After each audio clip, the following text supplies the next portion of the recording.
మీ business ఏదైనా మీ ఊర్లో promotion చేయాలంటే అది సుమన్ టీవీతోనే సాధ్యం. ఇప్పుడే సంప్రదించండి.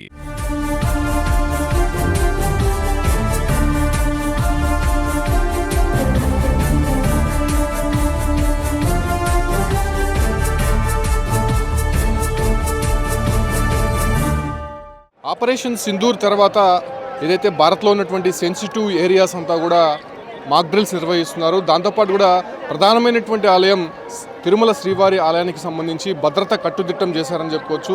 స్థానికంగా ఉన్నటువంటి పోలీసులంతా కూడా ప్రతి క్షణం కూడా అనువనువు తనిఖీలు నిర్వహిస్తున్నారు. దాంతోపాటు కూడా తిరుమలకు వచ్చేటువంటి యాత్రికులతో పాటు వాహనాలను కూడా క్షుణ్ణంగా తనిఖీలు చేస్తున్నారు. అయితే తిరుమలలో తీసుకుంటున్నటువంటి భద్రతా చర్యలు ఏ విధంగా ఉన్నాయనే దానిపైన మనతో పాటు డిఎస్పీ విజయశేఖర్ ఉన్నారు. సార్, ఏంటి ఇప్పటికే కేంద్రం నుంచి రాష్ట్ర ప్రభుత్వం నుంచి కూడా హెచ్చరికలు వచ్చాయి, దాంతోపాటు కూడా ఇంటెలిజెన్స్ కొన్ని ఇన్స్ట్రక్షన్స్ అయితే ఇచ్చాయి. తిరుమలలో ఎలాంటి ప్రికాషన్స్ తీసుకున్నారు?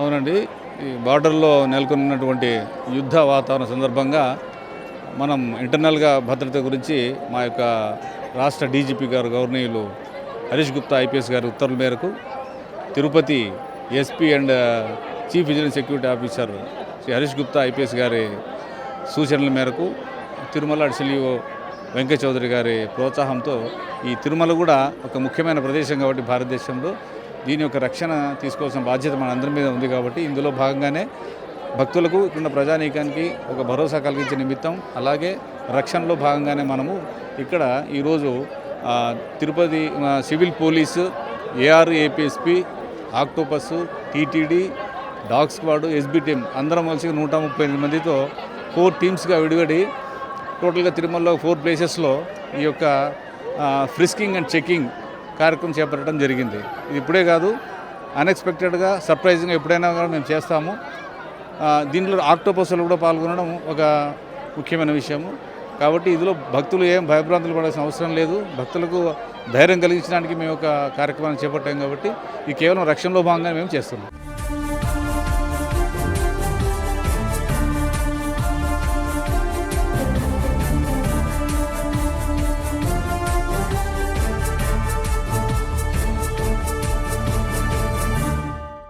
కింద చెకింగ్ పాయింట్ వద్ద కొంతమంది ఇప్పటికే అనాథరైజ్డ్ పర్సన్స్ కానీ లేకపోతే అన్నోన్ వెహికల్స్ కూడా సంబంధించినటువంటి గతంలో ఐడెంటిఫై చేశారు. సో ఇప్పుడు ఆ రకంగా అలిపిరి చెక్ పాయింట్ కావచ్చు, లేదంటే మిగతా విష్ణు నివాసంకి సంబంధించి కావచ్చు, లేదంటే మిగతా వసతి సముదాయాలకు సంబంధించి సో అక్కడ ఎలాంటి ప్రికాషన్స్? అలిపిరి చెక్ పాయింట్ వరకు మేము చెప్పగలము. కింద ఇక విష్ణు నివాసం, శ్రీనివాసం అవన్నీ తిరుపతి వాళ్ళు క్లియర్గా దాని మీద అవగాహన ఉంటుంది. కాబట్టి అలిపిరిలో ఏ విధమైనటువంటి అనాథరైన వ్యక్తులు ఇంత ముందుగా వచ్చినట్టుగా ఈసారి రాకోకుండా మేము చాలా కట్టుదిట్టమైనటువంటి ఏర్పాట్లు చేయడం జరిగింది. విజిలెన్స్ వారు కానీ పోలీసు వారు కానీ అటువంటి వ్యక్తులను జరగకోకుండా చూసుకుంటామని చెప్తారు. సో తిరుమలలో ఏదైనా అదనపు బలగాలకు సంబంధించి కావచ్చు, లేకపోతే లా అండ్ ఆర్డర్ పోలీసులు, విజిలెన్స్ ఇవన్నీ కూడా ఉంటాయి. బట్ ఏదైనా భద్రత పెంచడం జరిగింది. భద్రత పెంచే విషయంలో ఇక అవసరమైన ఈరోజు కూడా 38 మంది ఏఆర్ఏపీఎస్పీ స్క్వాడ్ కూడా తీసుకొచ్చడం జరిగింది. అలాగే బీడీ టీంని, డాగ్ స్క్వాడ్ని తీసుకోవడం వచ్చింది. అవసరం అనుకున్నప్పుడు కూడా కింద నుంచి కూడా మాకు ఎస్పీ గారు అడిషనల్ ఫోర్స్ కూడా పంపిస్తారు.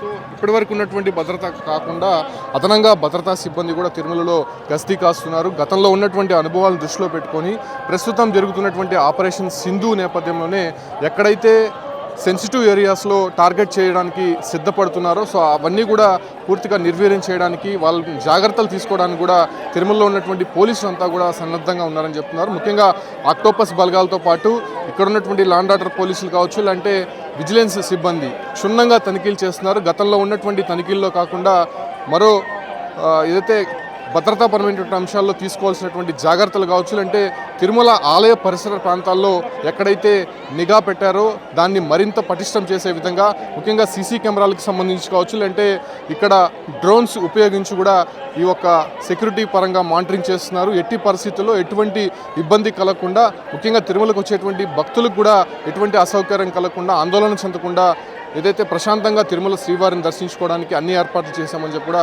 డిఎస్పీ విజయశేఖర్ స్పష్టం చేస్తున్నారు.